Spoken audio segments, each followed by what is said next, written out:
Jimripsul. Today we are taking our dog out for a walk at our local park. Although my partner and I live a pretty low-waste lifestyle, the most challenging task is getting our dog on board.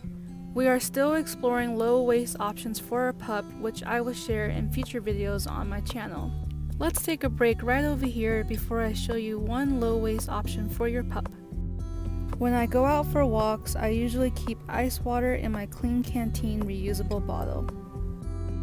Although this dog bowl is made of plastic, I have learned that living a low-waste lifestyle does not equal perfection. It is better to reuse what we already have instead of throwing it in the landfill. I also love how easily it clips onto my backpack for on-the-go walks.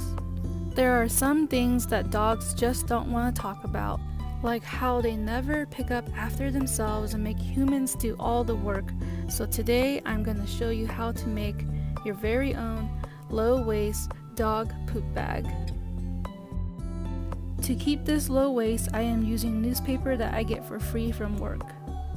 The first step is to fold the bottom of the newspaper about an inch, and then we're going to flip it over and we're going to fold the right side to be even with the left side.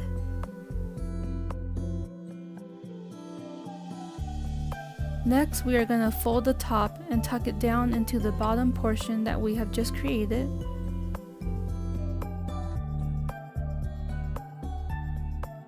For the final step, we are going to tuck it into the bottom portion just one more time. Just flatten it out. And that's it, we're done, and now we can pack it up and take it for our next walk.